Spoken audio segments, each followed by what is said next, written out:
Thank you. I'm Kamal Ahmed, the economics editor of the BBC, or, according to some of my more excitable Twitter followers, the Brimona-in-chief, the man who wants to keep Britain in the European Union with his miserable economic forecast, or to another set of Twitter followers, the chilling pro-Brexiteer, the man saying it's all going to be fine and we can just carry on as the government wants to, and we're not going to suffer too much from Brexit. As well as doing pieces for the 6 and the 10 bulletins and the Today programme, we obviously write a huge amount online. And I suppose my job is slightly twofold, as you say, Joanne, to an extent trying to tell our millions of listeners, viewers and readers where the economy is, trying to forecast where the economy might be going, always remembering the old adage, you line up every economist in a row and they still wouldn't reach a conclusion, and also try and give some judgment on where the UK economy is going, given the number of differences or different trade arrangements we could have, not only with the European Union, obviously our biggest trading partner, but also other countries around the world. And it is a febrile environment that we live in. I wrote a piece just simply trying to outline a possible solution to how Britain might approach the next 2 to 5 years, and saying here is one way that we could maybe navigate that period. I got a tweet from one of my slightly more aggressive followers who said this: "It's time for BBC Kamal to be suspended. His pro-Brexit views are a disgrace." Then I wrote another piece a couple of days later about inflation and how inflation pressure was rising because of, or at least linked to an extent, the fall in the value of sterling. And I received this tweet relatively quickly after that: "Why don't you grow some, BBC Kamal?" I didn't say exactly what I wanted to grow, what he wanted me to grow, but we can guess. "Wake up, you lost, we won, time to end the British broadcasting conspiracy." And so I think the point is, though, that I want to make is that we are in this very febrile environment where everything can appear to be astonishingly aggressive and sort of insoluble in a way. And I think there's going to be a huge amount of heat over the short term, the next year, 2 years, and also over the longer term. And actually, you need to try sometimes to get underneath that and try and study where some of the fundamentals are taking us. I think the point is that we will all need our sort of full beam reflectors on to try and tune out some of that noise.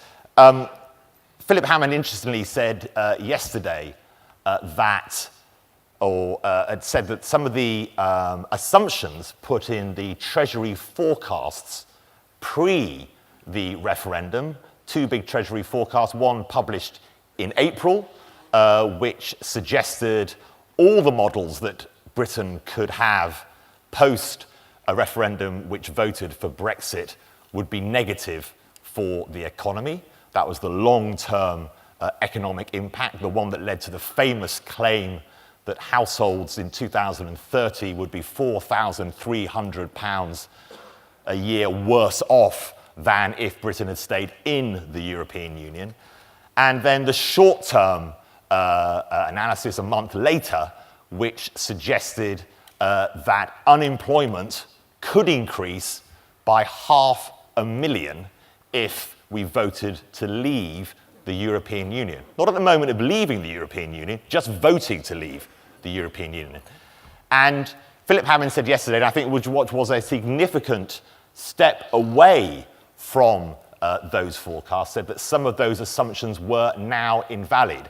And I think the point to take out of that is that things that you believe to be true today may well not be true next week. The assumption was, and this is what the government said, that we would trigger Article 50 immediately after a referendum for exit. That didn't happen. Also, of course, modelling has great difficulty in reflecting on what are called dynamic reactions to situations. So had no notion within the modelling that the Bank of England would respond in the way that it did, or that if we didn't trigger Article 50 and we had a new Prime Minister, that might affect levels of confidence in business. I think that for those who think that the referendum was maybe some people voted and it was a bit of a mistake, maybe Britain doesn't really need to leave the European Union, maybe we can carry on in a way that is not as disruptive as some people who voted for Brexit think it should be, I think are probably, on at least at this stage, the wrong side of the debate. I think this is a very, very fundamental moment. I think it's fundamental enough to kind of map it a bit more historically, and as I say, sometimes worth going to 30,000 feet rather than be stuck down on the day-to-day. And if you think at 30,000 feet and you sort of do a trajectory from Second World War right up to today, there are sort of four big sort of chapters in our history. If you think of the Second World War till 1979 and Margaret Thatcher, that was the social consensus, the notion of the three groups working together, the government, business, and representatives of workers. Social consensus would lead to a powerful economy. That all crashed with the arrival of Margaret Thatcher and the notion that actually we needed to release free market energy, create wealth in that way, the government should step back. And that was an important part of Britain's economic development. That really went right through and was then given a gloss by the sort of arrival of Blairism in 1994 when Tony Blair won the Labour Party election. Blairism sort of continued with the free market, wealth creation, state mostly out of the way, but added to that a sort of social justice wash across everything, which allowed the state rather more interventionist powers. And I think now we've changed again in 2000 and the referendum was a moment at which we have changed again. And I've really called this era, and you can take it right back to 2008, what I would call the sort of era of intervention. And I think really particularly important for your industry is this notion that politicians feel much more emboldened since the financial crisis than they did before the financial crisis, intervening to change how sectors operate to create what they believe to be better outcomes. And I think that that has come from the notion that if you leave free markets largely free, you end up with the problem of the financial crisis. And I think that that is the overlying political instinct, and Theresa May has made that clear, that she believes that the notion of the just managing classes, the people that she suggests have somehow lost out, have been suffering with stagnant incomes since the financial crisis, are the people she wants to focus on. And she has clearly made the issue of the wealth distribution, not just in income, but more importantly in assets, is an important thing she wants to tackle. And I imagine at the autumn statement, there will be lots said about this issue and how the government proposes to tackle it. So let's look at some of that noise that we're going to hear and see over the next months and years. Astonishingly, the House of Commons and the House of Lords have launched 30 separate inquiries into the Brexit process. 30 of them. And each of those, all the ministers involved in Brexit are going to be so busy giving evidence in Parliament, they're going to have no time to do any negotiations. So there are going to be a huge number of expert opinions and meetings and debates and inquiries, all of which are going to come up against this very hard issue that Theresa May has made very clear. In speaking to Philip Hammond, he does similar, which is they want to keep these negotiations, for obvious reasons, as secret as possible. But given that, I just want to outline what I think at least many people that I've spoken to in government believe is a possible route for them for this period. And they are trying, to an extent, to keep it simple.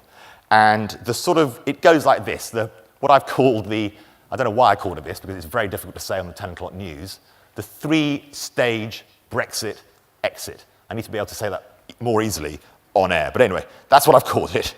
At the heart of it are the two big points that Theresa May has made very clear. First is no uncontrolled free movement of people from the European Union. Britain wants to retain control of that. The second is the European Court of Justice and autonomy for our judicial system in Britain. Those two areas appear to me to be relatively non-negotiable by the time Theresa May hits the 2020 general election. Now, with those two things in place, interestingly, Theresa May hasn't ruled out contributing to the European Union budget. And certainly there are some officials who believe that through this process, to give us some leverage, the very fact that we pay in so many billions into the budget at present could be a good negotiating chip for us through the next couple of years. So the first stage of this 3-stage is the exit. And I was speaking to Joanne, she said that Pascal Lamy used a very good phrase, like trying to take an egg out of an omelette. That is absolutely the right phrase.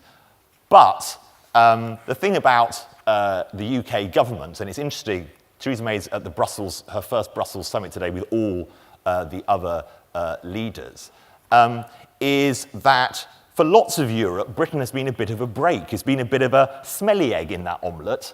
And if only you could pick out the bits that we kind of constantly saying, we don't think we should be going in that direction, we think that's a bit of a problem, we actually start selling, or the British government starts selling as a message to Europe that actually you're better off without us in those terms, in political terms, in approach terms. So actually, although it might be tricky, we will say or make out to the European Union, the British government will make out to the European Union that actually it is good for them that we are not there sort of constantly pulling on the brake for their direction of travel.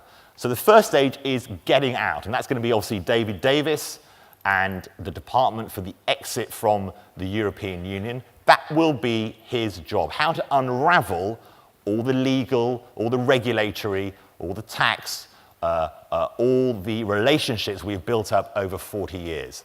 The notion of achieving that in 2 years, faintly eye-watering. Anybody who has been to Brussels negotiations of any description, I was once political editor of The Observer and attended a number of Brussels summits when they're just trying to agree treaty changes, might think that that 2-year deadline is something of a stretch. So that's point one. Then many people think that if we get to that stage, we will need some form of transitional deal. I do not think there is much enthusiasm for many people in the government for falling back on WTO rules. Most of the economic modelling suggests that that would be most detrimental for the UK economy, and I don't sense much enthusiasm for that. So the belief is we'd have what is called a grandfathering relationship, where we would agree to continue with some kind of equivalence arrangements around the free movement of goods, free movement of services, free movement of capital. Then, of course, the fourth principle, the one that Theresa May has made clear she does not want the British government to have to adhere to, the free movement of people, there'd be some form of derogation. Now, hang on a minute, everyone says, well, that means you've got a better deal, Britain, than the rest of the European Union. Surely that won't wash. And this is where the budget issue comes in. We then still pay in. Also, at the same time, the European Union it's what people in government, some people in government believe, would then start negotiating on freedom of movement and that principle for the rest of the members of the European Union. So they use it as an opportunity because freedom of movement is also incredibly controversial for the European Union as well as in the UK. And again, we say, or British government says to Europe, this is helpful for you because you can launch a debate you need to have on free movement of people. And of course, principles in Europe are only useful for as long as they're useful. I went to Switzerland to talk to them about their relationship with Europe. They obviously are in Europe but not in the European Union. We will be joining them in that state. And they have a number of trade deals, over 120. It's actually not 120, it's actually about 25, but lots and lots of added bits and pieces onto each of those. And they use this phrase, Swiss-German phrase, Lebenslüge, which is it's a sort of diplomatic term which maybe undiplomatically, directly translated, means living with the lie. It means living with ambiguity, maybe the Foreign Office would describe it. And if you think about, for example, the Eurozone, the Stability and Growth Pact to be a member of the Eurozone, many countries obviously have broken the rules of that pact, particularly on their fiscal deficits. Spain, Germany, France, Portugal. Has anything precisely happened about that? Of course it hasn't. 2 years ago, Switzerland voted to end free movement of people from the rest of the European Union into Switzerland in 2014. Since then, which must worry us when we think about we've got 2 years to extricate ourselves from the European Union. Since then, precisely, the European Union has offered them precisely nothing on this issue. It has been left to the Swiss Parliament to come out with a policy which will give preferential treatment to Swiss citizens. So they've come out with that themselves. And that might give some succor to the UK government because in the end, the European Union must be willing to compromise, as it has been on what are seen as key principles. After this transitional period, we then look to work on a comprehensive free trade deal, which has been described to me as Canada Plus. Now, Canada has been in a trade negotiation for a free trade deal with the UK since 2009. It is at possibly the closest point to signing that trade deal in the next few weeks. And when I listened to this over dinner with the minister, I thought, well, that sounds quite good. Surely if the European Union can do a trade deal with Canada, then surely they can do a trade deal with the UK, which is the second or third, depending on how you look at the value of sterling, the second or third largest economy in Europe. Surely they'll want to do a trade deal with us. You know, we buy a lot of German cars, for example. And I thought, well, that doesn't sound too bad. So exit, complicated, time constrained, transitional deal, free trade, transitional deal, free trade arrangement, no need for WTO. Until, of course, you look at who has to sign off free trade agreements. There's the old joke about no one knowing any famous Belgians unless they're actually fictional. So we can name Tintin, Hercule Poirot, and the Smurfs, but maybe not many others. But now we need to know about a man called Paul Magnetta. Now, Paul Magnetta is the head of the Wallonian Parliament in Belgium, representing 3.5 million people out of a population of 740 million people in the European Union. He has suddenly become incredibly important. Why? Because the Wallonian Parliament has voted against the Canadian free trade deal. And Justin Trudeau, the Prime Minister of Canada, expressed bafflement that the European Union felt unable to sign a deal with Canada. And the Wallonian and Mr. Magnetta said that the reason he voted against it, beyond the issues that it could mean some damage to the Wallonian economy, which is an industrial economy, was to send a message to the Belgian government. So it was about, his is a left-leaning party, and he wanted to send a message to the Belgian government. So it was about Belgian politics. But on such things, free trade deals can flounder. And I must admit, I'm going to speak again to my ministerial contact in government and say, well, hang on a minute, that all sounds very well, but when you come to vote for these free trade deals, you have to get it through not just the 27 heads of government, there are all the regional parliaments that have also got to vote on these issues, and of course the European Parliament as well. So clearly there are some huge challenges ahead. Just very briefly, to finish on where I think the economy is, sorry, really the time has run by, just very brief on where the economy is. Clearly, the economy, the short-term impact on the economy has been nowhere near as damaging as some people believed.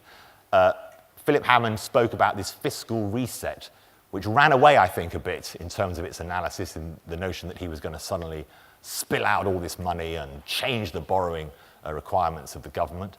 I don't think that's the direction he wants to travel in. I think he's going to look for precise and relatively small infrastructure investments that actually he believes will make a difference to the way the UK economy runs.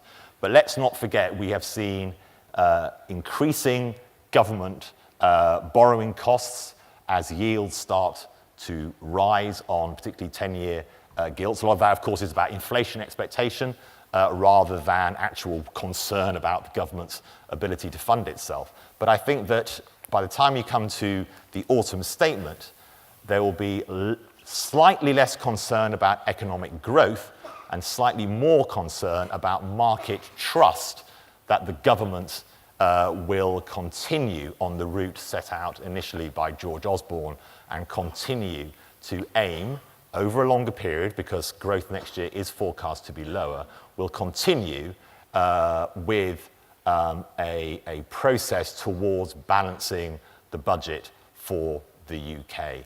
Clearly, there are a huge number of challenges ahead. The economy and the growth position at the moment is not as poor as some people believe. The forecast is for down next year. And I just think that in this period, and I've got to do this more than possibly anybody, try and look through a lot of the headline noise. This person definitely thinks this person definitely thinks this, and think about some of the underlying factors, which in the end is that Britain, yes, we've left the European Union, but we haven't left Europe. Thank you very much.